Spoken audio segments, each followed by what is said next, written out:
2022 is officially here, and now it's time to put my hit list together. At the beginning of every year, I always make a small note in my head with the list of all the shoes that I may have missed in the past, or something I might have even owned in the past that I want to get back that I may have gotten rid of, or whatever it may be. So for this year, I decided to actually make a list of 10 different sneakers that I plan on going after this year. And if you guys didn't know by now, my name is DJ, and this is the DNA Show. I know for a lot of sneakerheads, as they collect over the years, they can't get every single shoe simply because there's so many shoes coming out. Sometimes they might even fall in love with the sneaker later down the line when they originally didn't think they liked it, and now they want to get it now, which is perfectly fine. And there's a lot of different situations when it comes to sneakerheads trying to get shoes that have came out in the past. So before we get started with sneaker number one, I must make a disclaimer first. I can purchase every single one of these shoes for the resale market value, but the reason why I haven't gotten them is because I don't want to pay that price, and I look to either make trades or get them for a better deal than what they're going for right now. That's partially the reason why I haven't picked up any of these shoes yet, and I'll have short stories behind each and every one as we go throughout the video. I'm also excited to let you know that we're doing a challenge within the DNA fam, and I'm going to be giving a free mystery pair of Air Jordans to one of you guys. So stick around until the end of the video to find out how to enter. But with all that being said, let's get into this list. The Air Jordan 1 Fragment. This sneaker was the first sneaker that came to my mind when I started putting this list together. It's a shoe that I have been going after for a long time, and I actually passed up on it a few different times when the price was cheaper, and I had no clue they were going to be worth what they are today. So yeah, it's easy to say, oh, you should have bought them for $2,000 when you had the chance, knowing that they're $4,000 or $5,000 now. But again, at the same time, who would have known? Hopefully I can work a trade or potentially get them for a good deal, even considering getting a used pair, because I would like to rock this sneaker, and I know if I purchase a dead stock pair, I might just have them sitting on ice, especially if I spend the top dollar for the shoe. So there's definitely a lot of different variables and factors as to how and when and why I'm getting the shoe, but I do hope to get that shoe this year. Next up on the list is probably one of the most expensive sneakers on this list. No, actually, it's definitely the most expensive sneakers on this list, and that is hitting the like button. If you haven't already, make sure you hit the like button, because you already know that helps the algorithm oh so much. Nah, but for real though, this is definitely the most expensive shoe on the list, and that is the Nike Air Mag. This is a sneaker that I'm sure 90% of the people want to have in their collection, but have no intention on spending the price tag that comes along with the shoe. And as you can see, I still don't have them in my collection because I just don't see the point of it. I could literally take that money, invest it into another property, cash flow the money, get more equity in the property, and then use it to get something else and buy another asset. Even though I've made money off of the real estate, it's just hard to make sense off of it by using the money to purchase a pair of shoes like that. So no matter how many times I cycle it through real estate,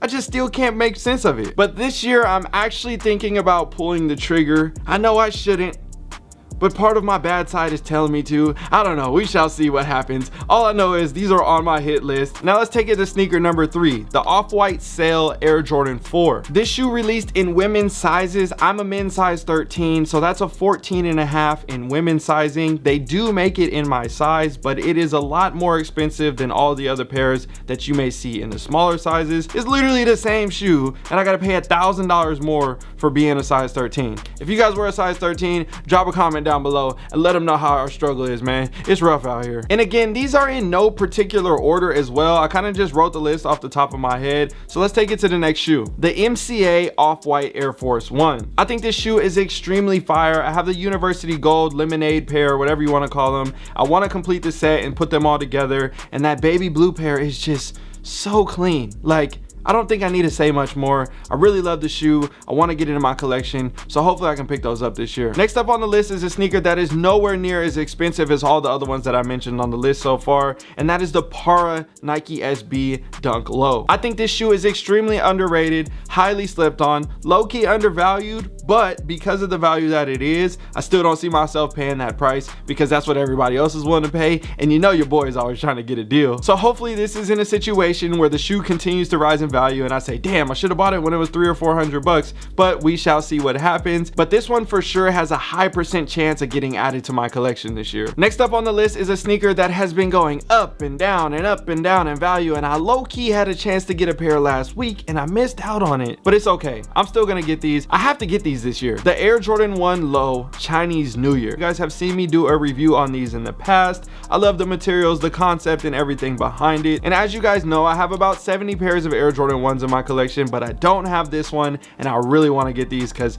I like these. They look really good on foot. I could pull a lot of fits with them, and it's just a dope shoe. Next up on the list is kind of like a two-parter, but I kind of put them in the same section on this one because I honestly don't care if I get either one, but I would prefer to get both, but I'm sure it comes one at a time. So that is the Off-White Dunk Low number 1 and number 50. I personally love number 50 more, but the number 1 is growing on me even more as I see it every day and people rocking it and everything like that. I think those two are the best colorways of the 50 set, and I definitely would like to have at least one of them in my collection. All right, we are down to 3 sneakers left on the list, and the next one on here, man, I passed up on this one. It was worth like $400 or $500, and now it's like $1,500. I could have easily got, they were sitting at SneakerCon, like people were just, bruh.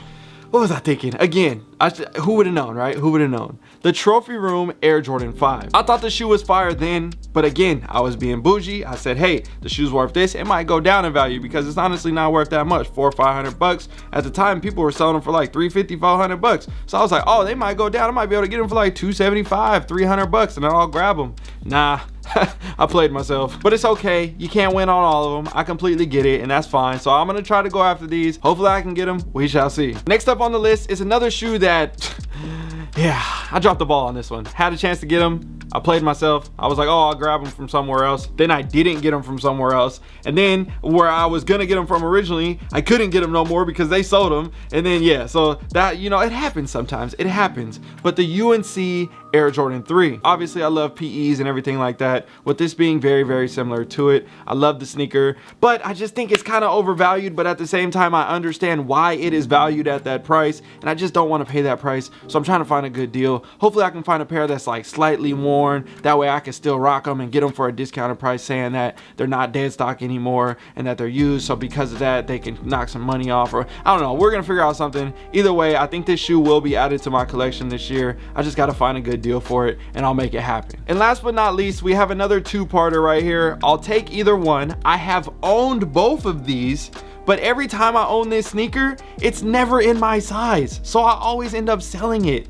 I just want it in my size. The Off-White Nike Air Presto. I'm personally fine with not owning the white pair. I just want the OG colorway with the off-white midsole or the all black colorway. I had both pairs, again, not my size. I tried to squeeze the all black pair. They were a size 12. I wore them for a couple weeks and I was like, bruh, this ain't working. So I just got rid of the shoe. I need a size 13, so hopefully I can get those. So that's my hit list of 10 plus sneakers that I plan on going after this year in 2022. I'm sure I'm not gonna get all of them because I don't want to pay the market value for any of them, but I know I will get at least a few of them, and I know I'm gonna make my efforts, and obviously I'll make video for you guys showing you guys my process of either trading or buying and telling my stories and all things like that when it comes to each shoe. So I'm excited for that journey as well. And again, if you guys are making it to the end of the video, this is how you enter. What you're gonna need to do is sign up and join the DNA fam. Within there we have bi-weekly challenges and monthly challenges. Accept the challenge once you have gotten signed up. After that, what you're gonna do is just write out 5 different sneakers that you want to get this year.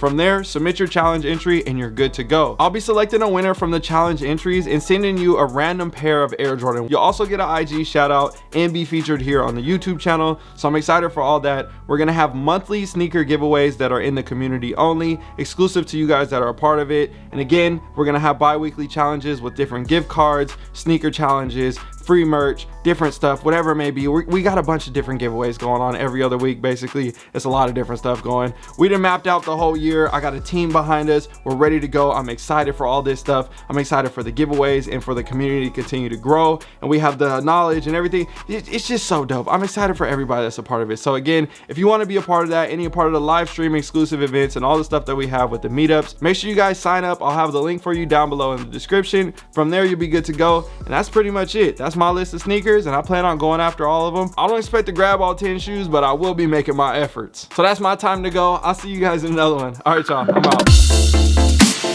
Yo, if you enjoyed this video and want to grow your collection or make extra money on the side, I built a VIP mastermind that will teach you everything that I've learned about growing my sneaker collection over the past 15 years. This will also give you access to the DNA fam and my VIP community where we talk about investing outside of sneakers. And don't worry, If you don't plan on joining the VIP community, it's okay. I also set up a private DNA fam community that gives you access to all the behind the scenes looks from the studio and multiple chances to win free sneakers and gear from weekly and monthly challenges. So all you need to do is click on the link down below in the description or the first link pinned in the comment section. That will get you set up and into the community. I'm excited to see you guys on the inside.